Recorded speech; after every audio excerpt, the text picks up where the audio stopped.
India வந்து ரொம்பவுமே ஒரு கலர்ஃபுல்லான நாடு. அது மட்டும் இல்லாமல் இங்கே பாரம்பரியத்தை ரொம்பவுமே போற்றி பாதுகாத்துட்டு வராங்க. அது மட்டும் இல்லாமல் இந்த உலகத்தில் உள்ள ரொம்பவும் அழகான சில இடங்கள் இந்தியாவில் தான் இருக்குது. அது மட்டும் இல்லாமல் இந்த உலகத்திலே உள்ள அழகான சில மலைப்பகுதிகள் இந்தியாவில் மட்டும்தாங்க இருக்குது. ஆனால் இந்த மாதிரி எவ்வளோ அழகான இடங்கள் இருந்தாலுமே இதுக்கு பின்னாடி உள்ள இன்னொரு இந்தியாவை நீங்கள் இது வரைக்கும் பார்த்துக்கவே மாட்டீங்க. ஏன் இந்தியாவில் இருந்துகிட்டு இந்த விஷயம்லாம் எனக்கு தெரியாதுப்பா அப்படின்ற சொல்கிறவங்க கூட இந்த வீடியோவை பார்ப்பீங்க. So let's welcome in to the dark side of India. இந்த ஒரு வீடியோ முதல்ல பார்க்க போது டெம்பிள் ஆஃப் ராட்ஸ். இந்த ஒரு கோயிலுக்குள்ள நீங்கள் முதல் முறையாக போகிறீங்கன்னா அங்கே ஒரு எலி இருக்காதுங்க. கிட்டத்தட்ட ஆயிரக்கணக்கான எலிகள் வந்து அந்த இடத்துல சுற்றிக்கிட்டே இருக்கும். என்னடா கோயிலே ரொம்ப அசுத்தமாக இருக்குன்னு நினச்சிங்கன்னா அங்கே தான் தப்பு. ஆனால் இந்த ஒரு கோயிலில் எதுக்காக இத்தனை எலிகள் இருக்குன்னு பார்த்தீங்கன்னா இந்த ஒரு கோயில் ஃபுல்லாக முழுக்க எலிகள் மட்டுமே இருக்கும். ஏன்னா எலியை வந்து இங்கே ஒரு கடவுளாக கும்பிட்றாங்க. எப்படி முருகனுக்கு மயிலோ விநாயகருக்கு யானையோ அதே மாதிரி இந்த ஒரு கோயிலில் வந்து இந்த ஒரு தேவி டெம்பிளில் வந்து பார்த்தீங்கன்னா எலிகள் வந்து அதிகமாக இருக்கும். அது மட்டும் இல்லாமல் இங்கே எலிகள் வழிபாடுன்றது ரொம்பவுமே எக்கச்சக்கமா இருக்கும். இது வந்து பாத்தீங்கன்னா ஒரு நார்மலான ஒரு ஹிந்து டெம்பிள் தான். இது வந்து ராஜஸ்தான்ல இருக்கு. இந்த ஒரு கோயில்ல நீங்க எது கொடுத்தா நல்லா இருக்கும்னு பாத்தீங்கன்னா இந்த ஒரு எலிகளுக்கு லட்டு, பால், நட்ஸ் அந்த மாதிரி சில விஷயங்கள் எல்லாமே இந்த எலிங்களுக்கு வச்சு படைக்கலாமா. இந்த ஒரு கோயிலுக்கு போயிட்டு நீங்கள் ஒரு 5 நிமிஷம் உட்காரணும்னு நினச்சிங்கனாலே உங்கள் மேலே எக்கச்சக்கமான எலிகள் வந்து என் மேலே ஏறும். இதை பார்த்து நீங்கள் பதறி போய் அந்த எலியை அடிச்சிட போகிறீங்க. திடீர்னு எலி ஒரு இறந்துட்டாலோ ஒரு எலி உங்களால் துன்பட்டாலோ அந்த ஒரு எலிக்கு நீங்கள் துன்பட்டதுனால ஒரு தங்கத்திலையோ ஒன்று வெள்ளிலையோ அந்த எலிக்கு மாதிரியே ஒரு சிலை வந்து வைக்கணுமா. இது அந்த ஒரு கோயிலோட ஒரு ஐதீகம் மாதிரியே சொல்கிறாங்க. இந்த ஒரு கோயில் இன்னைக்கு நேற்றுலாம் வந்தது இல்லைங்க. கிட்டத்தட்ட 1530 காலகட்டங்களில் இந்த ஒரு கோயில் வந்திருக்கு. இது மட்டும் இல்லாமல் இங்கே ஆயிரக்கணக்குன்னு சொன்னால ஆயிரக்கணக்கு கூட இல்லை, கிட்டத்தட்ட 20,000 எலிகள் மட்டுமே இந்த ஒரு கோயிலில் இருக்குது. இந்த ஒரு கோயில் எங்கடா இருக்குது? இதெல்லாம் நான் கேள்விப்பட்டதே இல்லையே. இந்த விஷயம்லாம் உனக்கு எப்படி கிடைச்சதுன்னு பார்த்தீங்கன்னா இது இந்தியாவில் எப்போலேருந்தும் இருக்குது. இந்த விஷயத்தெல்லாம் நீங்கள் தேடி பார்த்தா தான் கிடைக்கும். ஆனால் இந்த ஒரு கோயில் தமிழ்நாட்டில் இல்லை, இந்தியாவில் உள்ள ராஜஸ்தான்ற இடத்துல மட்டும்தான் இருக்குது. ஆனால் இந்த ஒரு கோயில் ரொம்பவுமே ஃபேமஸ். இதை பார்க்கறதுக்கு வெளிநாட்டிலேருந்து ஆளுங்க எல்லாமே வந்துகிட்டு இருக்காங்களாம். இந்த கோயில் உங்களுக்கு இப்போ தான் தெரியுமா, நான் ஏற்கனவே தெரியுமான்றதை கமெண்ட்ஸில் சொல்லுங்கள். இந்த ஒரு வீடியோ நம்ம ரெண்டாவதாக பார்க்க போகிறது மாடுகள் வழிபாடு. இந்தியாவில் மட்டும்தான் மாடாவே பார்க்காம அது வந்து ஒரு கோமாதாவாக பார்க்குறாங்க. ஆனால் இதுவே வந்து வெளிநாட்டிலலாம் பார்த்தீங்கன்னா மாடை வந்து பால் கறக்கிறதுக்கும் சீஸ் உருவாக்குறதுக்கும் மற்றும் அதோட இறைச்சி கிடைக்கிறதுக்காக தான் அங்கே யூஸ் பண்ணிக்கிட்டு இருக்காங்க. ஆனால் அதுவே இந்தியாவில் பார்த்தீங்கன்னா இது ஒரு கடவுளாகவே கும்பிடுறாங்க. அதுவும் முக்கியமாக தமிழ் கடவுளான லார்ட் கிருஷ்ணான்னு ஒருத்தர் இருக்கார் இல்லைங்க, அவரோட ஒரு வாகனம் தான் இந்த ஒரு மாடு. அதனால் இந்தியாவில் வந்து ஒரு ஸ்பிரிச்சுவல் காடாக வந்து இந்த ஒரு மாடை பார்க்குறாங்க. ஆனால் இந்தியாவில் கூட இன்றைக்கி வரைக்குமே சில இடத்துல மாடை வெட்டுறதுன்றது ஒரு இல்லீகலான விஷயம். வெளிநாட்டில் வேஸ்ட்டாக பார்க்குறத இந்தியாவில் எவ்வளோ யூஸ்ஃபுல்லாக பார்க்குறாங்கன்னு பார்த்தீங்கன்னா மாட்டோட யூரின் இருக்குது இல்லைங்க, அதை வந்து கோமியோன்ற பேரில் இங்கே எவ்வளோ நாட்டு வைத்தியத்துக்கு உதவுது. அது மட்டும் இல்லாமல் மாட்டோட சாணம் வந்து எத்தனையோ விதமான பயோகேஸோட உபயோகத்துக்கு உதவுது. அது மட்டும் இல்லாமல் ஏதோ ஒன்று எரிக்கிறதுக்கோ இல்லைன்னா ஏதோ ஒன்று அந்த செவத்துலேருந்து தட்டி காய வைப்பாங்க பார்த்தீங்களா, அந்த மாதிரி சில யூஸ்ஃபுல்லான விஷயத்துக்கு இது வந்து உதவுது. அப்புறம் முக்கியமான ஒரு விஷயங்க, இந்த மாட்டு சாணத்தை வச்சு அந்த காஞ்ச பேருக்கு ஒரு எருவு மாதிரி ஆகிடுது. அதுக்கப்புறம் அதை காய வச்சு அதுக்கப்புறம் அது எரிச்சு அப்புறமா விபூதி கூட தயாரிக்கிறாங்கன்ற ஒரு விஷயம் எனக்கு தெரியும். பாத்தீங்களாங்க, இங்க அதாவது வெளிநாட்டுல என்னதான் முன்னேறினாலும் நம்மளோட இந்தியாவை வந்து கம்பேர் பண்றப்ப நம்ம இந்தியா தான் ரொம்பவுமே மாசான ஒரு நாடா இருக்கும். இந்த ஒரு வீடியோ நம்ம மூணாவதா பார்க்க போறது மாசிம் நாரம். கரெக்டா எனக்கு ப்ரொனவுன்ஸ் பண்ண வரலனாலும் கீழே ஸ்பெல்லிங் போட்டுறேன் பார்த்துக்கோங்க. அது மட்டும் இல்லாம ஏன் நான் இந்த ஒரு ஊரை சொல்றேன்னு பாத்தீங்கன்னா உலகத்திலே அதிகமாக மழை பெய்யுற இடம் வந்து இந்த ஒரு இடம் தான். இந்த ஒரு இடம் வெளிநாட்டிலேயே இல்லை, இந்தியாவில் உள்ள ஒரு சின்ன ஒரு வில்லேஜ் தான் இந்த ஒரு மாசிநாயரம்.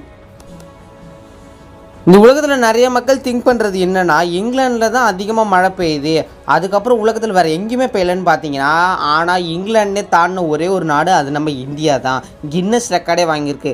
கிட்டத்தட்ட 467 இன்ச்சஸ் மழை வந்து இந்த ஒரு வருஷத்தில் மட்டுமே வந்து அந்த ஒரு சின்ன வில்லேஜில் வந்து பதிவாயிருக்கு.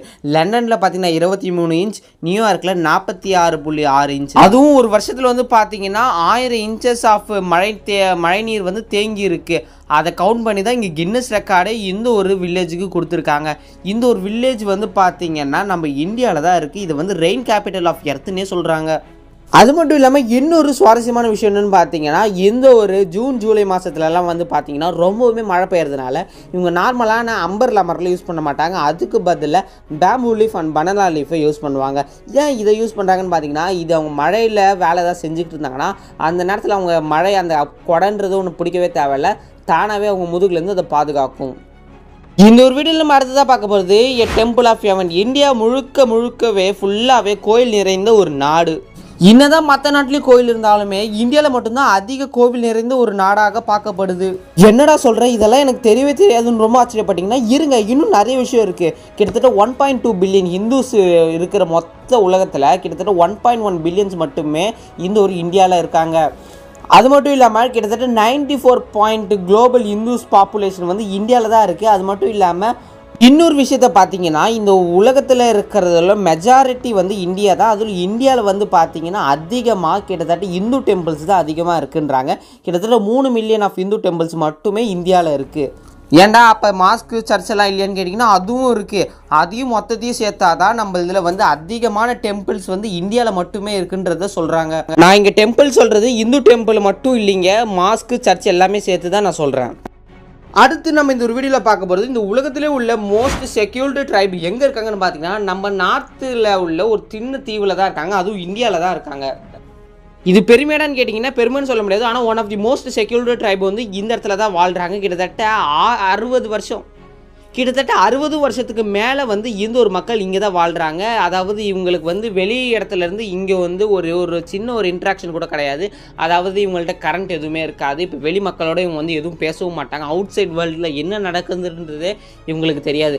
ஆனால் இவங்கள்ட்ட இவங்களே தயாரித்து நிறைய வெப்பன்ஸ் இருக்குது. ஆனால் இவங்களோட பிஹேவியர் வந்து பார்த்திங்கன்னா நம்ம நார்மலான மனுஷங்க மாதிரி இருக்காது, ரொம்பவும் வித்தியாசமாக இருக்கும். இவங்களோட ட்ரெஸ்ஸிங், இவங்களோட கல்ச்சர், இவங்களோட பிஹேவியர் எல்லாமே வேறு மாதிரி இருக்கும். 2018 வந்து அமெரிக்கன் மிஷனில் வந்து கொஞ்சம் இவங்க ஏதோ பார்த்துருக்காங்க. அந்த இடத்துல அமெரிக்காக்காரங்களே கொன்னவங்க தான் இவங்க. இவங்களை ஏன் அப்படி சொல்கிறேன்னு பார்த்தீங்கன்னா இவங்க ரொம்ப ஆபத்தான மக்கள்லாம் கிடையாது, சில இடத்துல ஜாலியான மக்கள் தான். ஆனால் இவங்களுக்கு எதிர்த்து எதாவது பண்ணாங்கன்னா இவங்களோட ஆக்ஷன் ரொம்பவுமே பயங்கரமாக இருக்கும். இந்தியாவில் இந்த மாதிரி விஷயங்களும் சிலதெல்லாம் இருக்குது. இதெல்லாம் பற்றி உங்களுக்கு தெரியலனா இந்த ஒரு வீடியோவை பாருங்கள். இவங்க கிட்ட போனாலே கொண்டுருவாங்கன்னு சொல்லி தூரத்துலேருந்து கேமராமேன் எடுக்கப்பட்ட இந்த ஒரு 5 செகண்ட் கிளிப்பு தான். இந்த ஒரு கிளிப்பு பார்த்தாலே தெரியும், ரொம்பவும் பயங்கரமாக இருக்கும். இந்த ஒரு வீடியோ நம்ம அடுத்ததாக பார்க்க போகிறது ஈட்டிங் வித் பேர் ஹேண்ட்ஸ்.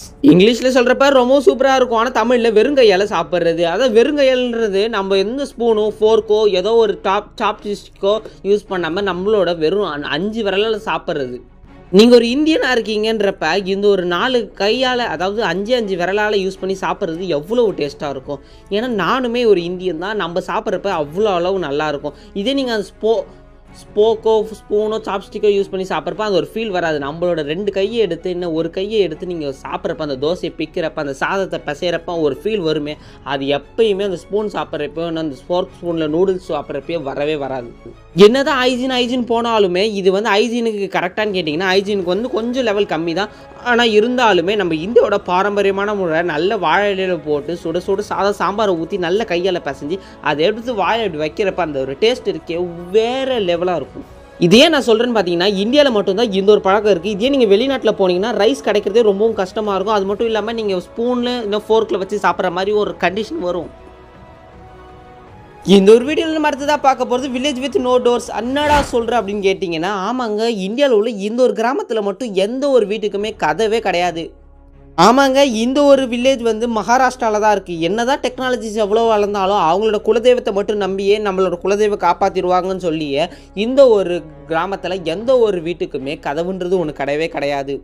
இன்னொரு கிராமம் பேர் ஷானி சிங்கப்பூர். இது வந்து சிம்பா டெம்பிள் அப்படின்ற ஒரு டெம்பிளை நம்பி தான் இந்த ஒரு கிராமம் இயங்கும். இன்னொரு கிராமத்தில் எந்த ஒரு திருட்டுமே நடக்காதான்னு கேட்டிங்கன்னா ஆமாங்க, 2009 வரைக்குமே 0 ரிப்போர்ட்ஸ் அப்படின்ற ஒரு கேஸை வந்து கின்னஸ் ரெக்கார்ட் பண்ணியிருக்காங்க. இவங்க கிராமத்தில் எந்த திருட்டுமே நடக்கல. ஆனால் 2010 அப்போ இவங்களோட பேங்க்கு ஒன்று வருது. அதாவது இந்த ஒரு கிராமத்தை நம்பி இந்த ஒரு பேங்க்கும் கதவே இல்லாமல் சில மாதிரி ப்ராசஸ்லாம் பண்ணி வராங்க. ஆனால் இவங்களோட கிராமத்தில் வந்து அதுக்கப்புறமா வந்து கிட்டத்தட்ட $500 வந்து திருடப்படுது. அது மட்டும் இல்லாமல் மொபைல் நகைகள்னு சொல்லி 2010க்கு அப்புறம் கொஞ்சம் திருட்டுகள் நடக்குது. இருந்தாலும் என்ன சொல்கிறாங்கன்னு பார்த்தீங்கன்னா அது தெய்வக்கூத்தம் ஆயிடுச்சு அந்த மாதிரி தான் சொல்கிறாங்களே தவிர அந்த ஒரு கிராமத்துக்கு கதவுன்றது ஒன்று போடவே இல்லை இன்றைக்கி வரைக்குமே. ஆனால் அந்த ஒரு வீட்டுக்கு வாசப்படி இருக்கும், ஆனால் கதவுன்றது ஒன்று இருக்கவே இருக்காது. ஏன்னா இவங்க முழுக்க அந்த கடவுளை நம்புகிறாங்க, காப்பாற்றிடுவாங்க அப்படின்னு சொல்லி. இது அவங்களோட பிலீஃப். இந்த ஒரு வீடியோவில் அடுத்ததாக பார்க்க போகிறது காம்ப்ளிகேட்டட் மேரேஜ் சிஸ்டம். அதாவது இந்தியாவில் முழுக்க எப்படி நடக்குதுன்னு பார்த்தீங்கன்னா முடிஞ்ச வரைக்குமே mostly 80% of the marriage system வந்து அரேஞ்ச் மேரேஜ், 20% வந்து லவ் மேரேஜில் நடக்குது. இன்னும் டீப்பாக போனீங்கன்னா அந்த அரேஞ்ச் மேரேஜ் எப்படி நடக்குதுன்னு பார்த்தீங்கன்னா ஒரு ஃபோர்ஸ்ட் மேரேஜ் இல்லைன்னா சைல்டு மேரேஜ் இல்லைன்னா வேறு ஏதாவது கஷ்டத்தில் தான் அந்த ஒரு மேரேஜ் நடக்கும். முக்கியமாக இந்தியாவில் இதெல்லாம் எங்கே அதிகமாக நடக்குதுன்னு பார்த்தீங்கன்னா ஜம்மு அண்ட் காஷ்மீரில் தான் இது அதிகமாக நடக்குது. அதுவும் முக்கியமாக அந்த டவுரி சிஸ்டம் வரதட்சணை கொடுமைன்றது இங்கே நிறையாவே இருக்கும். அதாவது இந்த இடத்துல எனக்கு இவ்வளோ நகை போடுங்க, இவ்வளோ பணம் கொடுத்தா தான் நான் கல்யாணம் பண்ணுவேன், அந்த மாதிரி சொல்லி சில சட்டங்கள் வந்து இன்னுமே நிறைய இடத்துல நடந்துக்கிட்டு தான் இருக்குது. இல்லையப்பா நாங்கள் இது மாதிரிலாம் பண்ணுறது இல்லையா அப்படின்னா நான் உங்களை எதுவும் சொல்லிங்க. இந்த மாதிரியும் நடக்குது இந்தியாவில். இது வந்து வெளிநாட்டிலலாம் இந்த மாதிரி பார்த்திங்கன்னா நடக்காது. ஆனால் இந்தியாவில் இன்றைக்கி வரைக்குமே எவ்வளோ கல்யாணத்தில் இந்த மாதிரி சிஸ்டம் வந்து நடந்துக்கிட்டு இருக்கு, மறைமுகமாக நடக்கும். எப்படின்னா இந்த சின்ன பொண்ணு கல்யாணம் பண்ணால் இந்த திருஷ்டி போகும். அது மட்டும் இல்லாமல் ரொம்ப வயசான ஒரு அங்கிளுக்கு ஒரு சின்ன பொண்ணை கல்யாணம் பண்ணி கொடுக்கறதுனால அவங்களோட சொத்து ஏறும். அந்த மாதிரி சொல்லி சில இடியாட்டிக்கான திங்ஸ் வந்து பண்ணுவாங்க பார்த்தீங்களா. இது எல்லாமே வந்து பார்த்தீங்கன்னா இந்த படத்துலையும் காமிச்சிருப்பாங்க. அது மாதிரி தான் ஒரு விஷயம் வந்து இந்தியாவில் இப்போ வரைக்குமே நிறைய குட்டி கிராமம் பழங்குடியினருக்கு வந்து நடந்துக்கிட்டு இருக்கு. ஒரு வருஷத்துக்கு மட்டுமே இந்தியாவில் எவ்வளோ கல்யாணம் வந்து நடக்குதுன்னு பார்த்தீங்கன்னா கிட்டத்தட்ட 10 மில்லியன் ஆஃப் கல்யாணம் நடந்துக்கிட்டு இருக்குது. 1 மில்லியனாலே 10 லட்சம், கிட்டத்தட்ட 100 லட்சம் கல்யாணம் மட்டுமே இந்தியாவில் நடந்துக்கிட்டு இருக்குது ஒரு வருஷத்துக்கு. எப்படா இதெல்லாம் நீ சொல்கிறேன்னு பார்த்தீங்கன்னா இதெல்லாம் நான் கஷ்டப்பட்டுமே நோட்ஸ் எடுத்துக்கிட்டு உங்களுக்கு இந்த விஷயத்தெல்லாம் நான் சொல்கிற விஷயம் எல்லாமே கிட்டத்தட்ட 99% வந்து கரெக்டாக தான் இருக்கும். ஏன்னா உங்கள் டைமை போட்டு இந்த ஒரு வீடியோ பார்க்குறீங்க, உங்களுக்கு நான் 1% வேல்யூவாச்சு தரணும். மற்றவங்களோட நீங்கள் இந்த வீடியோலாம் பார்க்குறப்ப உங்களுக்கு எக்ஸ்ட்ரா நாலேஜ் கிடைக்கணும். அதனால உங்களுக்காக பெரிய விஷயத்தை கஷ்டப்பட்டு ஒரு ஸ்கிரிப்டாக ரெடி பண்ணி உங்களுக்கு குட்டி பாயிண்ட்ஸில் நான் அழகாக சொல்கிறேன். இதெல்லாம் நீங்கள் தெரிஞ்சுக்கிட்டு மற்றவங்கள்ட்டையும் சொல்லுங்கள், நீங்கள் கெத்துன்றது காமிங்க. இந்தியாவில் இன்னொரு அதிசயமான ஒரு இடம் இருக்குது. அதுதான் இந்த ஒரு ஆக்ராவில் உள்ள தாஜ்மஹால். இது ரொம்பவுமே கஷ்டப்பட்டு ஷாஜகான் அவங்களோட ஒய்ஃப் மும்தாஜுக்காக கட்டின ஒரு லவ்வர்ஸுக்கான ஒரு சின்ன ஒரு காதல் சின்னம்னு வச்சுக்கோங்களேன். அந்த மாதிரியான ஒரு விஷயம் தான் இந்த ஒரு தாஜ்மஹால். கிட்டத்தட்ட எக்கச்சக்கமான ஆயிரக்கணக்கான மேலே ஒயிட் மார்பிள்ஸை வச்சு கட்டின எந்த ஒரு தாஜ்மஹால் இப்போ நாளடைவில் வந்து பார்த்திங்கன்னா க்ரீன் அண்ட் எல்லோ கலரில் மாறுது. இதுக்கான காரணம் வந்து பார்த்திங்கன்னா டெல்லியிலையும் ஆக்ராலையும் அதிகமான பொல்யூஷன் வந்துக்கிட்டு இருக்குது. இது மூலமாக நிறையா நைட்ரஜன் ஆக்சைடு டை ஆக்சைடெலாம் வந்து அந்த இடத்தையே வந்து மாசுபடுத்துது. அதனால் வந்து பார்த்திங்கன்னா தாஜ்மஹால் லைட்டாக க்ரீனிஷ் மற்றும் எல்லோயிஷ் கலரில் தெரியறதுனால இது ஒரு நம்மளோட எப்படி சொல்கிறது ஒரு அதிசயத்தை வந்து கொஞ்சமாச்சு மாற்றுற மாதிரியான ஒரு விஷயம் நடந்துக்கிட்டு இருக்குது. அவ்வளோ அளவு வந்து ஏர் வந்து பொல்யூஷன் ஆகிக்கிட்டு இருக்குது. இந்த வீடியோவில் முழுக்க இந்தியாவை பற்றி தெரிஞ்சிருப்பீங்க. இதே மாதிரி நிறைய வீடியோஸ்க்கு மறக்காமல் கீழே லைக் பண்ணிவிடுங்க. இப்போ உங்களுக்கு நார்த் கொரியா மற்றும் துபாய் வீடியோ வேணும்னா இங்கே சைடில் உங்களுக்கு ஒரு கார்டு தெரியும். இதை நீங்கள் கிளிக் பண்ணிங்கன்னா நீங்கள் துபாய் மற்றும் நார்த் கொரியா வீடியோ பார்க்கலாம். இதே மாதிரி நிறைய வீடியோஸ்க்கு நம்ம சேனல் லைக் பண்ணி ஷேர் பண்ணி சப்ஸ்கிரைப் பண்ணுங்கள். இதே மாதிரி இன்னொரு சூப்பரான வீடியோ பார்க்கலாம். Tata bye bye, see you.